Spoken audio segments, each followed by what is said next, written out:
नमस्कार दोस्तों, 9 अक्टूबर 2020 के daily current affairs burning news discussion में आपका स्वागत है। आज की सारी इंपॉर्टेंट न्यूज़ वो जो आपके एग्जाम्स के पर्सपेक्टिव से और आपके नॉलेज के पर्सपेक्टिव से मैं आपको बताऊंगा।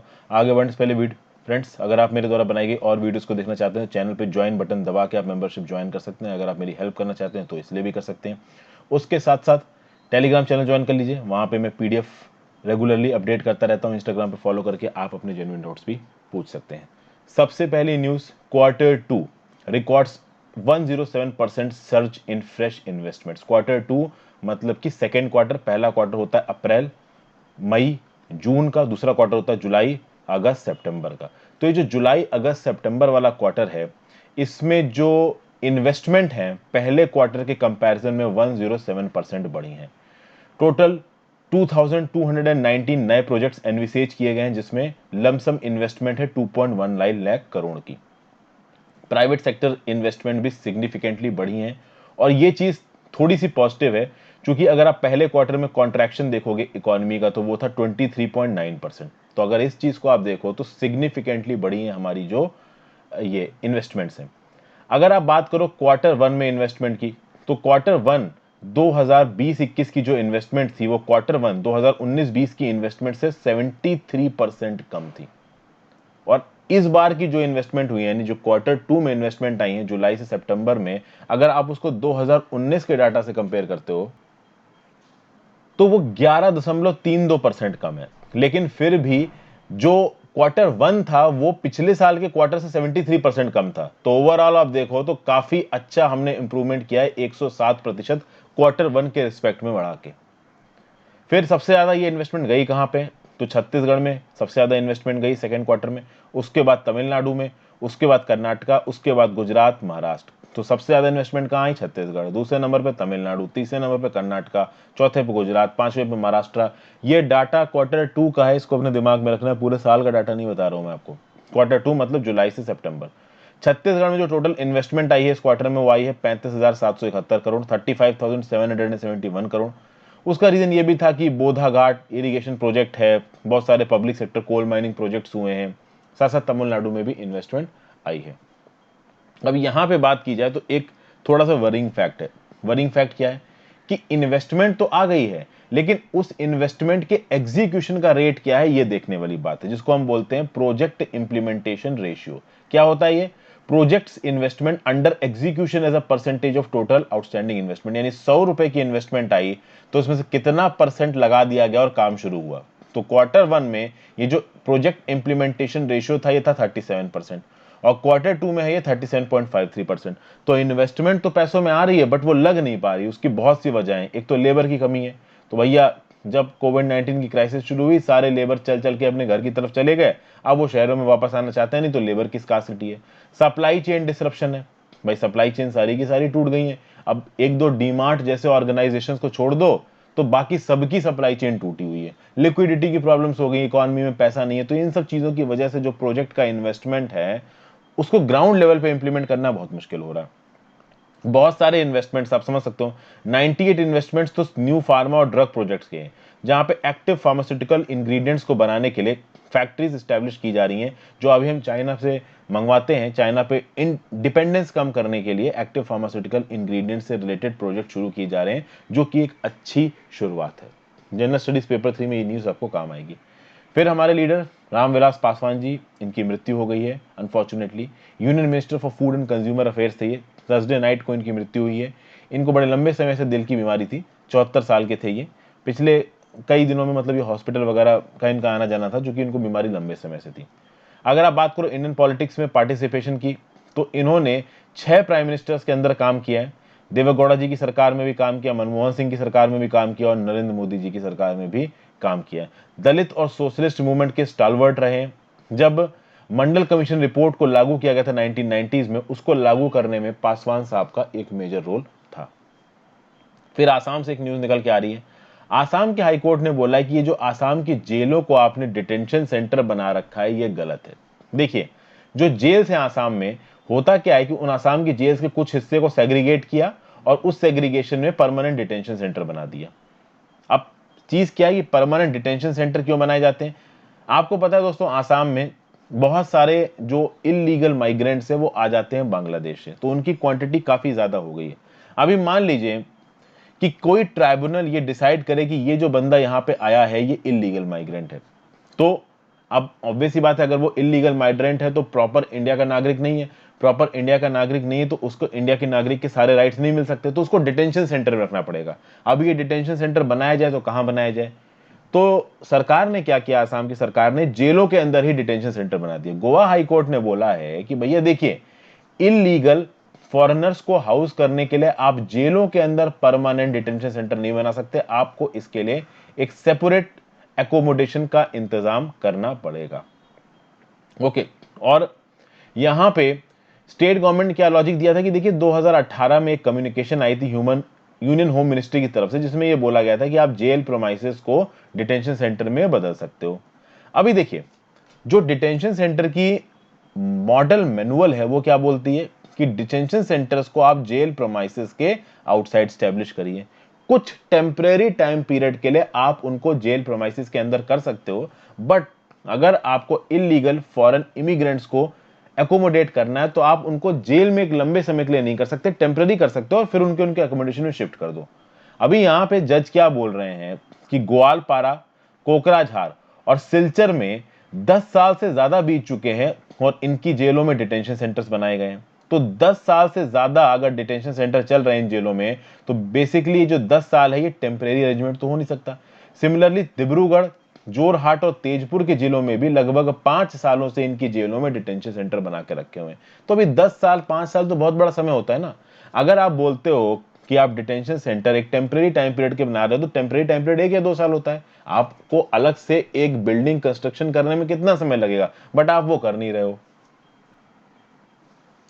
सेंटर ने लोकसभा में ये इन्फॉर्म किया था मार्च में कि लगभग 3,331 पीपल हैं आसाम में जो कि 6 डिटेंशन सेंटर्स में प्लेस्ड हैं। ये डिटेंशन सेंटर्स हैं तेजपुर, सिलचर, डिब्रूगढ़, जोरहट, कोकराझार और ग्वालपारा में।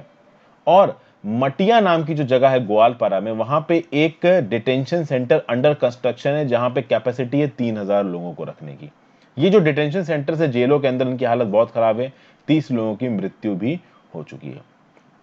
So basically, further the requirement is that such detention center, holding centers or camps should be set up outside the jail premises. The state government is also to ensure that the places where they're being kept must have basic facility of electricity, water and hygiene, and that there is appropriate security at these places. तो ये बातें हैं, but अभी देखो कितना ये implement होती है। जनरल स्टडीज पेपर 2 में चीज आपको काम आएगी। फिर भाई यहां पे आ जाते हैं हम लोग दिल्ली के एयर पॉल्यूशन पे। Graded response action plan, graded response action plan को अक्टूबर 15 से लगाए जाने की बात करी जा रही, कहां पे? दिल्ली में और नेबरिंग स्टेट्स में। चूंकि वहां पे जो हवा है, वो हवा का जो लेवल है वो वेरी पुअर और सीवियर कैटेगरी में पहुंच चुका है। और अगर ये graded response action plan implement किया जाता है तो मतलब डीजल जनरेटर्स को भी पूरी तरीके से बैन कर दिया जाएगा। और इस इशू पे जैसे ही सुप्रीम कोर्ट ने यह बात बोली है, environmental pollution prevention and control authority, जिसको यहां पे मैं ईपीसीए बोलूंगा, ईपीसीए ने तुरंत दिल्ली, पंजाब, हरियाणा और राजस्थान के चीफ सेक्रेटरी को एक लेटर लिखा है और बोला है कि सुप्रीम कोर्ट के सारे डायरेक्शंस को मानिए। देखिए दोस्तों, ये जो ग्रेडेड रिस्पांस एक्शन प्लान बनाया गया है, इसको सुप्रीम कोर्ट ने अप्रूवल दिया था 2016 में। ये एक इमरजेंसी प्लान है, इसको डेली बेसिस पे लागू नहीं किया जाएगा। और नॉर्मल केसेस में सुप्रीम कोर्ट जो भी अपने एनवायरनमेंट को सुधारने के लिए स्टेप्स लेती है, उसको ग्रेडेड रिस्पांस एक्शन प्लान में नहीं जोड़ा जाता है। ग्रेडेड रिस्पांस एक्शन प्लान को तब एक्टिवेट किया जाता है जब एयर क्वालिटी बहुत ज्यादा खराब हो जाए, अगर पुअर से वेरी पुअर या सीवियर में चली जाती है, तब इस प्लान को इंप्लीमेंट किया जाएगा। मतलब ये प्लान तब प्ले में आएगा जब हवा की हालत एक लिमिट से ज्यादा खराब हो जाए। इस प्लान में 13 डिफरेंट एजेंसीज का कोऑर्डिनेशन है, दिल्ली, उत्तर प्रदेश, हरियाणा और राजस्थान में। इसको हेड करेगा ईपीसी, जिसको सुप्रीम कोर्ट ने हेड करने को बोला। ईपीसी क्या है? Environmental pollution prevention and control authority, जिसने अभी अभी चीफ सेक्रेटरीज को लेटर लिखा है। और किसी भी मेजर को इंप्लीमेंट करने से पहले ईपीसीए रिप्रेजेंटेटिव्स के साथ मिलेगा। ये रिप्रेजेंटेटिव सारे एनसीआर स्टेट्स में और जगह वाइज, ज्योग्राफी के वाइज जो जो भी इंपॉर्टेंट स्टेप्स लेने हैं चीजों को टैकल करने के लिए, उनको लिया जाएगा। और खासकर जो 2020 का विंटर है, इसमें स्पेसिफिक स्टेप्स लेना बहुत ज्यादा जरूरी है, नहीं तो पॉल्यूशन एक लिमिट से ज्यादा बढ़ेगा और वो कोविड-19 की क्राइसिस को और ज्यादा एग्रेवेट कर सकता है। आगे चलते हैं। नेक्स्ट न्यूज है PM hails Afghan ceasefire efforts. देखिए, जो चेयरमैन है Afghanistan high council for national reconciliation के अब्दुल्ला जी, ये 5 दिन के विजिट पे इंडिया आए हैं और 5 दिन की विजिट पे ये प्राइम मिनिस्टर नरेंद्र मोदी साहब से मिले। नरेंद्र मोदी साहब से मिले और इन्होंने बताया कि एक्चुअली में इन मीटिंग्स में क्या चल रहा है। आपको पता है डोहा में सीज फायर टॉक्स चल रही है, अफगान तालिबान पीस डील चल रही है। एक तरफ अफगान गवर्नमेंट और सिविल सोसाइटी रिप्रेजेंटेटिव्स हैं, दूसरी तरफ तालिबान के रिप्रेजेंटेटिव हैं। प्रधानमंत्री मोदी जी ने बोला है कि India is committed towards sustainable peace and prosperity in Afghanistan. और प्रधानमंत्री जी ने बोला है कि हम किसी भी ऐसे एफर्ट्स का स्वागत करेंगे जो कॉम्प्रिहेंसिव और परमानेंट सीज फायर को लागू करते हैं। अब्दुल्ला जी ने प्रधानमंत्री मोदी जी को इस बात की भी थैंक्स की कि इंडिया की तरफ से $3 बिलियन की एड जा चुकी है अफगानिस्तान के रिकंस्ट्रक्शन में सिंस 2001। जब बात यह हुई, जब मोदी साहब ने उनसे यह पूछा होगा कि भाई इंडिया पाकिस्तान के जो बिगड़ते रिश्ते हैं उससे इंट्रा अफगान नेगोशिएशंस पे क्या फर्क पड़ेगा, तो उसके अगेंस्ट में अब्दुल्ला जी ने बोला कि देखिए अफगानियों के लिए सबसे ज्यादा इंपॉर्टेंट नेशनल इंटरेस्ट है। अगर किसी और 2 कंट्रीज में पॉलिसी इश्यूज हैं, लड़ाई है, तो उसमें अफगानिस्तान का कोई लेना देना नहीं है। अफगानिस्तान अपने पीस को मेंटेन करने की कोशिश कर रहा है और अब्दुल्ला जी कह रहे हैं कि अगर अफगानिस्तान में पीस रहेगा तो वो पूरे रीजन और पूरी दुनिया के लिए अच्छा है, और ये बात बिल्कुल सही है भी। अब जो काबुल से डेलीगेशन डोहा में बात करा तालिबान से, वहां पे सबसे पहली जो डिमांड रखी जा रही है वो है परमानेंट सीज फायर की वायलेंस बंद करो। तालिबान जानता है कि उनके पास केवल एक हथियार है बातचीत करने के लिए और वो है वायलेंस, और वो वायलेंस करे जा रहे हैं। यूएस की एक एजेंसी है सिगार नाम की, जिसका फुल फॉर्म है special inspector general for Afghan reconstruction. इस एजेंसी ने बोला है कि अप्रैल से जून 2020 में जो सिविलियन कैजुअलिटीज हैं वो अप्रैल से जून 2019 से 60% ज्यादा हैं। और अभी यूएस तालिबान जो पीस अकॉर्ड साइन हुआ था फरवरी में, उसके बाद भी जो तालिबान का वायलेंस है वो कम हो नहीं रहा है। तो कुल मिला के यूएस बिल्कुल डिस्परेट नजर आ रहा है यहाँ पे अफगानिस्तान से बाहर निकलने के लिए। इंडिया का काबुल के साथ इंगेजमेंट बहुत ज्यादा जरूरी है। इंडिया 2 नए ऑफिशियल्स को अपॉइंट कर चुका है इस रीजन में डीलिंग करने के लिए। एक है ज्वाइंट सेक्रेटरी जेपी सिंह साहब और दूसरे काबुल में इंडिया के एम्बेसडर रुदेंद्र टंडन। ये बहुत ज्यादा प्रोएक्टिवली न्यू दिल्ली की तरफ से इन्वॉल्व है अफगानिस्तान के इश्यूज को देखने के लिए। पहली बार ऐसा हुआ कि जयशंकर साहब ने किसी एक ऐसी मीटिंग को एड्रेस किया, हालांकि वर्चुअली एड्रेस किया था और इंटरनेट के थ्रू एड्रेस किया था, बट ऐसी मीटिंग को फर्स्ट टाइम किसी एक इंडियन मिनिस्टर ने एड्रेस किया है जिसमें तालिबान पार्ट ले रहा हो। तो यहां पे देखिए जो समेशन है वो ये है, India has significant role to play in advising and counselling unity and creating a common platform that represents the aspiration of new Afghanistan. Preserving unity is key to any negotiation and likely outcomes. देखते हैं भाई यहाँ पे क्या निकल के आता है।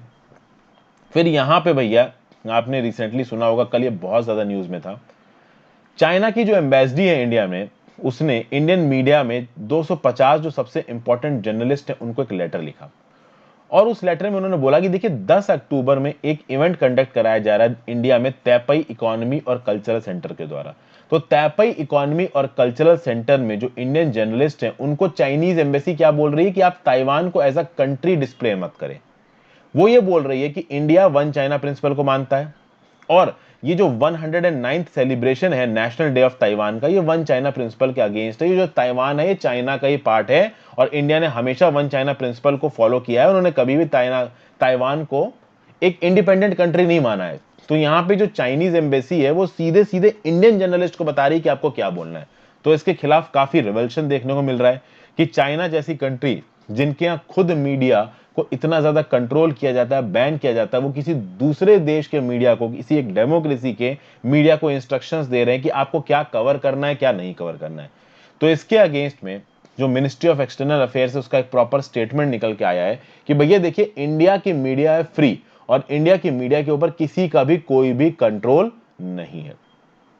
ये स्टेटमेंट किसने दिया है? तो मिनिस्ट्री ऑफ एक्सटर्नल अफेयर्स के जो स्पोक्स पर्सन है अनुराग श्रीवास्तव जी, इन्होंने ये बोला है कि देखिए इंडियन मीडिया डेमोक्रेसी के अंदर फ्री तरीके से काम करता है, उसके ऊपर किसी भी तरीके का गवर्नमेंट का क्लच नहीं है जैसे बीजिंग में।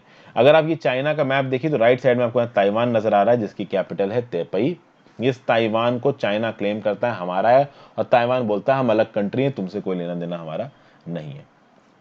फिर भैया नोबेल प्राइज इन लिटरेचर का भी अनाउंसमेंट हो गया है। अमेरिकन पोएट लुइस ग्लग को 2020 का नोबेल पीस प्राइज मिला है अक्टूबर 8 को।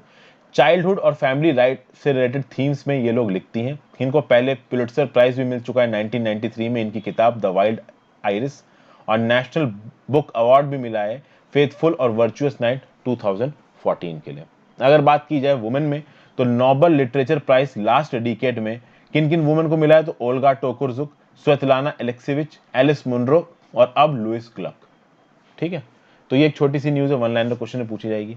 एक हाई पावर डेलीगेशन जाएगी श्रीलंका चाइना की तरफ से, और ये जो चाइनीज डेलीगेशन है ये श्रीलंका के प्रेसिडेंट गोटाबाया राजपक्सा से भी मिलेगी और प्राइम मिनिस्टर महिंदा राजपक्सा से भी मिलेगी कोलंबो में। ये जो हाई पावर चाइनीज डेलीगेशन है इसमें सीनियर चाइनीज लीडर और टॉप फॉरेन पॉलिसी ऑफिशियल है यांग जेची, और ये कम्युनिस्ट पार्टी ऑफ चाइना के पॉलिट ब्यूरो के मेंबर भी हैं। तो आप सोचिए पॉलिट ब्यूरो का मेंबर सीधे सीधे विजिट के लिए आ रहा है, तो आप समझ ही सकते हो कि कितनी इंपॉर्टेंट विजिट है, चाइना यहाँ पे श्रीलंका को कितनी ज्यादा इंपॉर्टेंस दे रहा है। और ये जो विजिट है इसको बहुत क्लोजली मॉनिटर करेगा इंडिया और यूएस, क्योंकि इंडिया चाइना के रिलेशंस और चाइना यूएसए के रिलेशंस बहुत ज्यादा खराब हैं। और आपको पता ही और हम सबको पता है कि चाइना इंडिया के नेबरहुड में अपनी बेल्ट एंड रोड डिप्लोमेसी के थ्रू बहुत सारी कंट्रीज के ऊपर अपने इन्फ्लुएंस को बढ़ा रहा है ताकि वो इंडिया के इन्फ्लुएंस को काउंटर कर सके। तो इस मीटिंग के आउटकम को इंडिया और यूएसए बहुत प्रोएक्टिवली मॉनिटर करने वाले हैं। फिर वर्ल्ड बैंक की तरफ से एक फोरकास्ट निकल के आ रही है कि जो इंडिया की जीडीपी कॉन्ट्रैक्शन है वो 9.6% तक जाएगी। ठीक है, पहले जो वर्ल्ड बैंक का फोरकास्ट आया था उसमें बोला था कि इंडिया की जीडीपी 3.2% घटेगी 2020-21 में। अब बोला जा रहा है 9.6% घटेगी। अभी ऑब्वियसली बात है कि इंडिया में हालत काफी खराब है दोस्तों। और ये देखिए खास बात ये भी बोला गया है कि बैंक ये भी कह रहा है, इसने जो रिपोर्ट रिलीज की उसका नाम है साउथ एशिया इकोनॉमिक फोकस। इस रिपोर्ट में ये भी बोला जा रहा है कि 2021-22 में, ये 20-21 चल रहा है, सॉरी 19-20 हो चुका है, 20-21 चल रहा है, और 21-22 में जो ग्रोथ है इंडिया की वो 5.4% होगी, और 2020-21 में जो इकोनॉमी कॉन्ट्रैक्ट करेगी इंडिया की वो 9.6% कॉन्ट्रैक्ट करेगी। तो ये जो 2020-21 की 5.4% की ग्रोथ है ना, वो ग्रोथ इसलिए होगी क्योंकि 2020-21 में इंडिया की इकोनॉमी लमसम 10% से सिकुड़ रही है। तो ऑब्वियसली बात है जो चीज 10% से सिकुड़ी है वो 5.4% की ग्रोथ को मीट कर सकता है, वो भी तब जब 2022 तक पैंडेमिक से रिलेटेड रिस्ट्रिक्शंस पूरी तरीके से खोल दिए जाएं, इकोनॉमी पूरी तरीके से एक्सपेंड करने लगे। अब ये बातें कितनी सही होंगी कितनी गलत होंगी ये तो समय ही बताएगा। मॉनेटरी पॉलिसी को सरकार बहुत एग्रेसिवली डिप्लॉय कर रही, फिस्कल पॉलिसी को सरकार बहुत एग्रेसिवली डिप्लॉय कर रही ताकि कोरोना के पैंडेमिक की वजह से जो इकोनॉमी को नुकसान किया है उसके साथ लड़ा जा सके। तो ये था दोस्तों आज का analysis. Thank you for watching. I hope कुछ सीखने को मिला होगा। Good bye.